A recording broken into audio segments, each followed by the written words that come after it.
I am shy. I am shy too. Who is that DJ should take time? DJ. That way, ayé lẹ wà látàrọ tó yẹ kẹ́ play ẹ lórí play tí wọ́n bá bí ọ̀kadà tó play oṣù kan mọ́ lé wa máa kí máa gbé fún fọ́ọ̀rí ẹ̀. bí mo ṣe wà bí wà nínú iṣẹ́ MC nìkan ẹ̀gbọ́n bàbá lọ́mọ ní o. ẹ̀nà àwọn ọlọ́mọ o. tí wọ́n bá gbọ́ yes àpapọ̀ ọmọ nínú this is collective child collective children. ọmọ ẹgbẹ́ àkọ́ àwọn ọmọ ẹgbẹ́ jáde lẹ́yìn. ẹgbẹ́ àkọ́bílẹ̀ ní ìkìlódé. níyì. ó máa tọ́ ọkọ àgbàdá rẹ̀. wàhálà kò mọ́ra. ẹgbẹ́ ìdàbí pàṣẹ sọ̀rọ̀. ní ìwà. èmi ní kí o ṣe ṣe lórí. arọ ọ̀gá àwọn arọ. jìgọ́ ẹsẹ̀ ní ojú ọlẹ́. abirùn tó ń jáwọ́. Jìgọ́ ẹsẹ̀ ní ojú ọlẹ́. Yes, we have. Màá mi lé wọlé yìí. Bíntà Ayo Mogaji. Wọ́n wọlé sáà ni wa. Àwọn ọmọ mi wa ni wọ́n wọlé yẹn. Today is going to be much of a fun fair. Abubakar Adiza is also in our midst. You're welcome. Thank you for coming. God bless you. Yeah.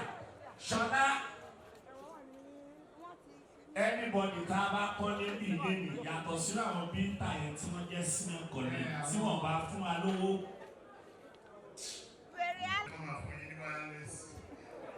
Máìkì tẹ́ẹ̀tì ní ikú omi tẹ́ẹ̀tì àdéhùn bẹ́ẹ̀ ṣe sáré náà ní èrò mo ní bíbí.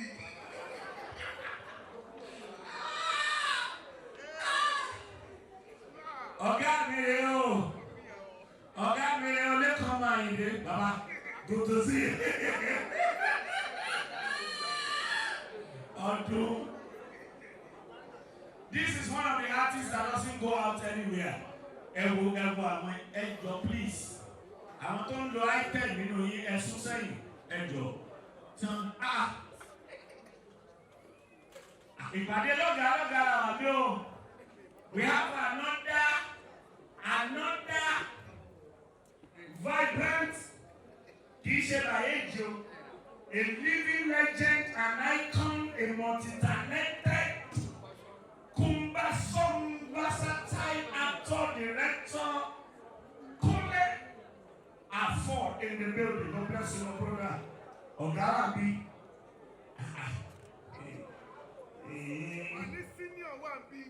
Senior colleague is here. Senior man. Odun. Almost MC by Odunlade Adekola. My dress, Odunlade. Ṣọlá yá padà sí débi ìdúró lọ. Nígbà tí mò ń kọ́ iṣẹ́ tíátà níbẹ̀rẹ̀ pẹ̀pẹ̀ tí wọ́n lè fọwọ́ sọ̀rọ̀ àbó ti pé 30 years. Director group mẹ́rin ń gbà yìí. Lẹ́kan Àyèdè ọ̀gá mi ni ọ̀rẹ́ ọ̀gá mi ni. Tí a jọjọ́ ọ̀gá wa ní gúrùpù wa ìrẹ́pọ̀dún tíátà group tí ó lòṣì kan ní gbogbo tí mo bẹ̀rẹ̀ tí ju 11 years lọ. Òbèrè lẹ́ni náà ọ̀gá mi ni wọ́n bọ̀ wọ́n bá program bẹ̀rẹ̀ lọ. School máa wọlé tí ìjọ owó tí wọ́n á ṣe nílé o wá bá tọ́lọ́ gbàgbà yẹn wọ́n á ṣọ̀rọ̀ ajé jù ọdún náà fi yín o. Ẹ̀sìn ni bẹ́ẹ̀ bá lọ́wọ́ mi sùn. Ṣé o náà tó ń ṣàná àwọn tí náà àbúrò yín yé? Ṣé bá àwọn mi tún sẹ́ni ẹ̀ padà wá ní sílẹ̀ kẹ́kẹ́ pé bàbá yóò jẹ́ bẹ́ẹ̀? Ṣé kí máa kó lọ lórí ìjọ sọ̀rọ̀ ẹ̀ sùn jẹ́rẹ̀? Ṣọlá bẹ́ẹ̀ bàbá tọ́jú àwọn ọmọ aláìlú bí gbà ẹ̀. ẹ̀yin náà wà mọ̀ pa máa padà pàdé ní ìwà ìgbésí. Náà àṣẹ pé gbàtọ́ àti ìṣòro fún wa ẹ̀ mọ̀ pé a máa padà bí báyìí. Ká máa ṣe dáadáa ni ẹ kàn fún wa lóúnjẹ.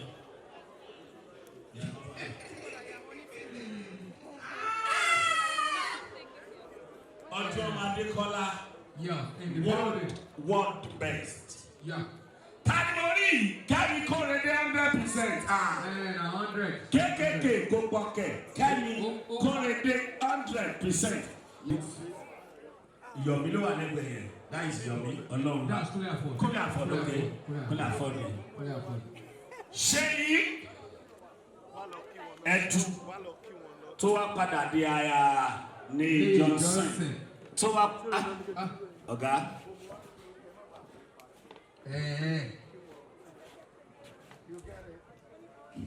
Wọ́n ní kọ́ máa fi táàgì kí wa èwo ni Èwo ni collective náà. àwa kì èwo ni in conjunction kìkì. Mọ́mí kẹ́ni wá kẹ́ni tẹ́. Mọ́mí ṣe é dẹ́dun tẹ́ kó wá láti rú bẹ̀dùn.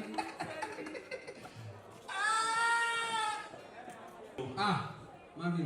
Wo family àwọn Seyi. Look at just the family. Look at the background. Wọ́n wá Odunlade. A lọ síbẹ̀ yẹn sì kò sí èèyàn kankan ní tébù yìí tó ń run kámfọ̀. Kò sí o. Kò sí lápá bí. Wọ́n rọrùn kúrò. Àwọn àrùn kámfọ̀ ní ibi Wọ́n tí. nínú orí bí. Camel. DJ Camel in the building. DJ ká out. Celebrity DJ tó ju live band ọ̀gá mi lọ. DJ Geri. Kábò DJ Kábò. Àǹtí wa lálùbáríkà. Ọmọ tí wọ́n ń sọ everly young. You get it. Torí pé wọ́n lora wọn dáadáa. Wọ́n bọ́ sọ̀rọ̀ commercial person. In the building we have Faithia Balogun. You're welcome, my sister. God bless you. You are hypertensively welcome. Bákan náà nínú ilé yìí, a ní one of the Nollywood artists in the house, Tom Dollar. Òun náà wà bí àwọn tí ní Tom ti bẹ́ẹ̀. Tom Dollar in the building. Thank you for coming. Papa show. Ẹ wá.